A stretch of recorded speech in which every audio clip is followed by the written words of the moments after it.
Bonjour. Bonjour tout le monde. Je vais commencer vite parce que c'est quand même un nouveau rendez-vous. Je vous demande pas comment vous allez.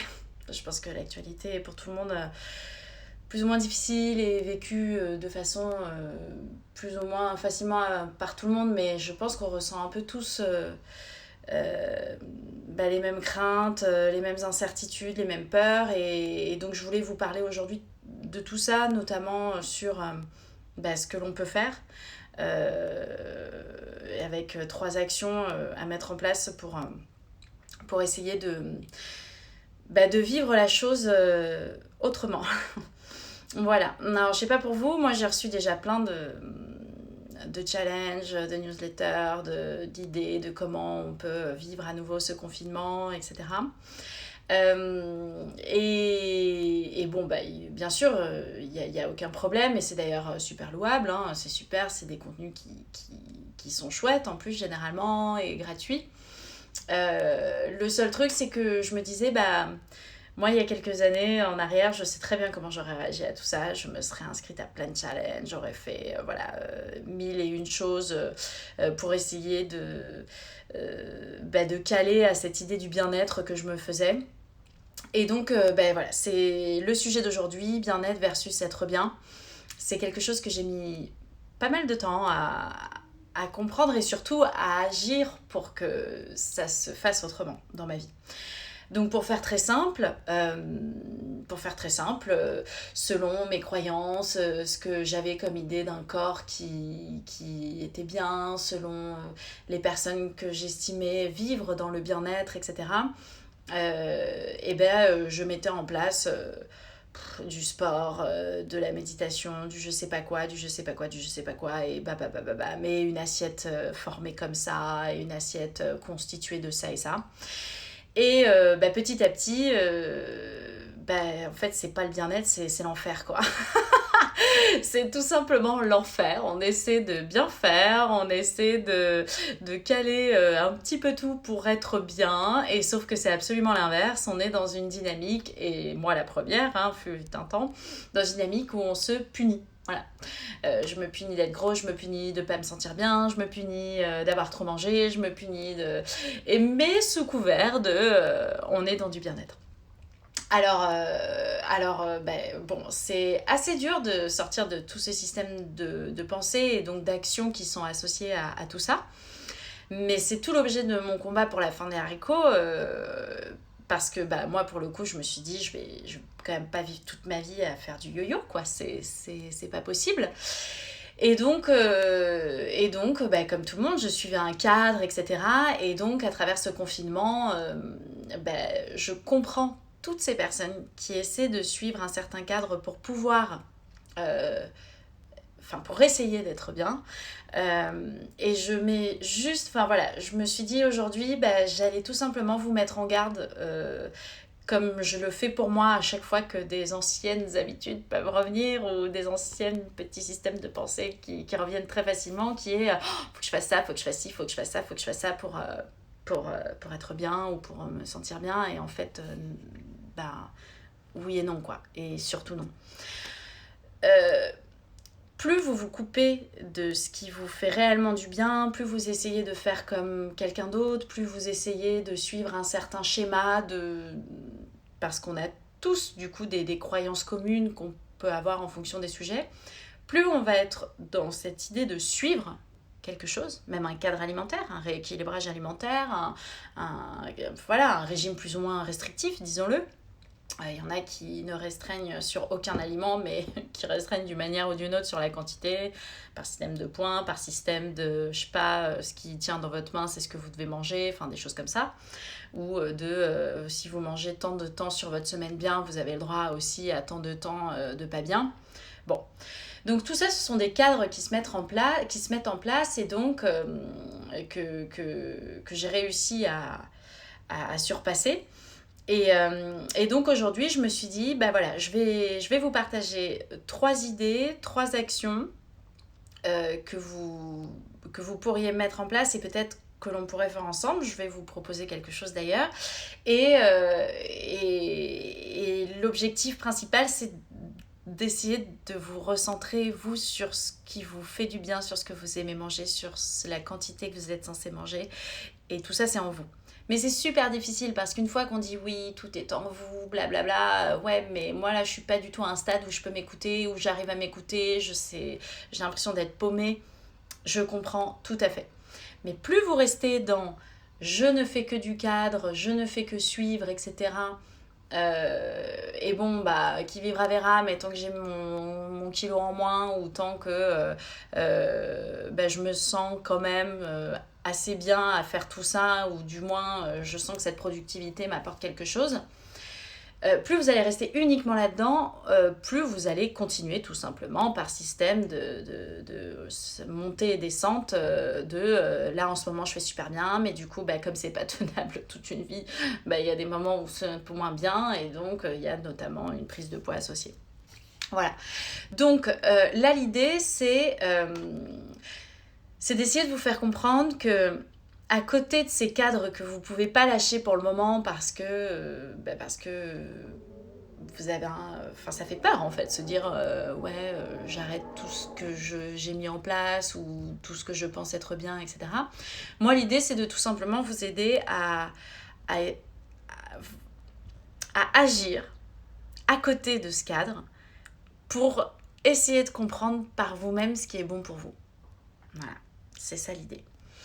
Donc la première chose, parce que l'idée c'est quand même d'avoir des directs assez courts, la première chose, voilà, qui dit actualité morose du moment qui est absolument terrible et qui touche mais n'importe quel insensible de la planète, voilà, qui dit actualité morose, dit stress, dit en plus confinement, donc il y a des craintes associées, il y a aussi tout ce qui est à gérer par ailleurs, etc. Et donc, bah forcément, ça va influer sur notre comportement alimentaire. C'est une évidence. Il n'y a personne qui peut manger toute sa vie à sa faim tous les jours. Ce n'est pas possible. On a tous des périodes de stress, on a tous des périodes où on arrive moins à gérer les choses. Et c'est là tout l'intérêt de la fin des haricots, c'est que c'est pas... L'idée, c'est pas de se dire c'est bon, j'ai compris comment manger à ma faim et basta. C'est agir au jour le jour pour que un maximum de jours dans l'année, je mange à ma faim. Et c'est là où le poids reste stable sans qu'il y ait aucune restriction, aucune. Et donc, la première idée, c'est pour essayer de combattre un petit peu ce lien stress-nourriture. Comment expulser tout ce qui un petit peu nous angoisse, tout ce qui nous stresse, tout ce qui nous préoccupe.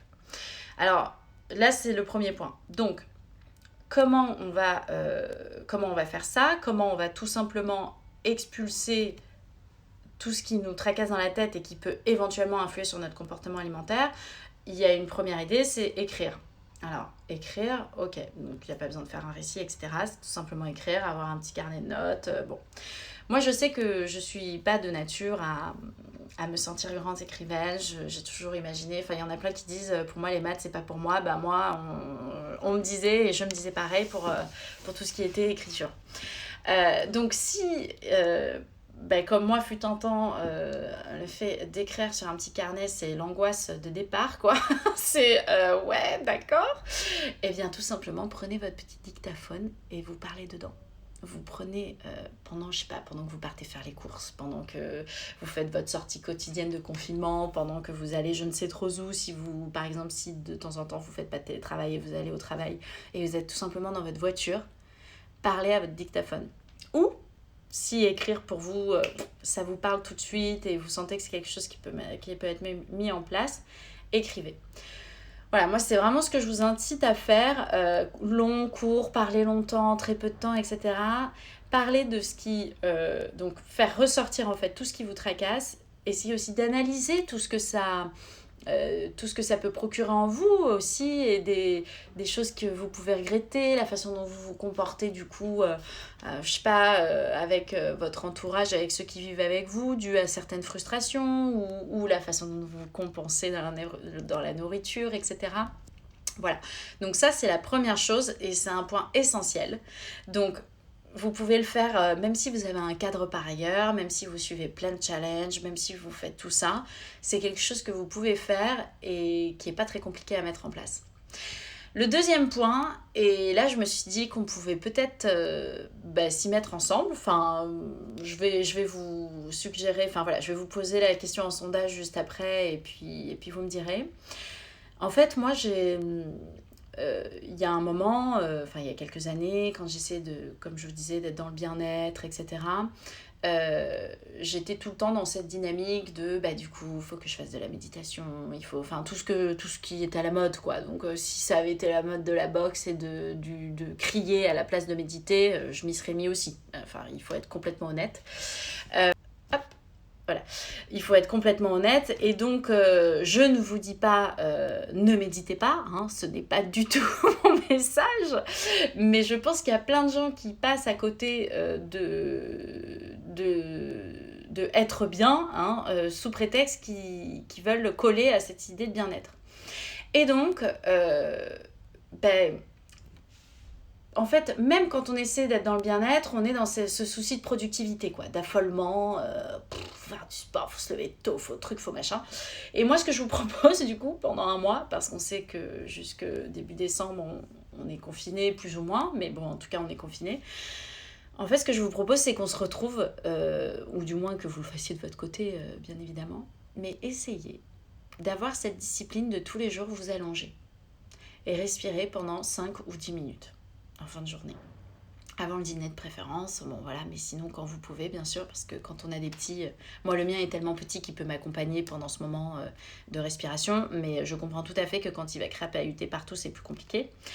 Essayez de tout simplement vous allonger, de ne pas réfléchir à il faut que je respire comme ça, il faut que je respire par le ventre, par le thorax, par je ne sais pas quoi, par blablabla. C'est des choses que je pratique moi-même, hein, il n'y a aucun problème pour toutes celles qui sont à fond dedans, il n'y a pas de souci, c'est pas une critique, mais recentrez-vous sur vous en fait et essayez tout simplement de faire quelque chose sans objectif précis de bien-être. C'est-à-dire de tout simplement vous allongez, respirez. Alors, je ne sais pas pour vous, mais en tout cas pour moi, c'est des choses que je peux facilement oublier au quotidien. C'est une évidence. Et techniquement, j'ai pas besoin de 20 minutes de méditation tous les jours pour régler le problème. Déjà, le fait de m'allonger et de respirer, sans réfléchir à comment je respire, pourquoi je respire, il faut pas que je pense, il faut que je revienne à ma respiration, blablabla. Juste faire ça, je peux vous assurer que ça va régler énormément de choses dans votre approche. Enfin, c'est vraiment une action qui va vous permettre d'essayer de lutter contre « je fais parce que » et de tout simplement faire pour le vivre. Vous voyez ? C'est très simple, c'est être quoi. J'en discutais avec Mathilde qui travaille avec moi sur la fin des récos. Elle me disait mais en fait c'est être, ouais, c'est plus bien-être, c'est plus être bien, c'est être. De tout simplement vivre la chose et d'arrêter de le faire dans un objectif précis, parce que ça rentre dans les cases, etc.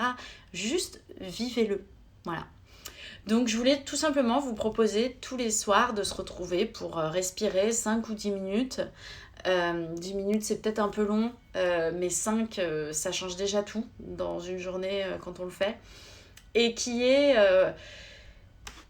se veut comme une action symbolique de je fais les choses ni pour moi, ni pour je ne sais pas quoi, ni pour être bien, ni pour se recentrer. C'est je fais les choses parce que je la vis tout simplement. Et je suis en train de vivre là. Voilà, d'être conscient sans arrêt de ce que l'on est en train de faire du coup, et donc de tout simplement se recentrer. Voilà. Et dernier point,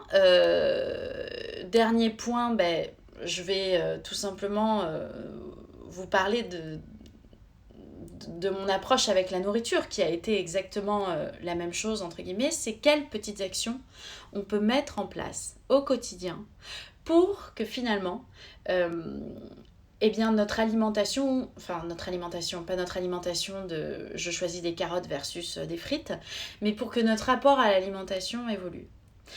Encore une fois, une personne qui a l'impression de ne pas savoir s'écouter ne peut pas, du jour au lendemain, s'écouter. Ce n'est pas possible. Ce n'est tout simplement pas possible.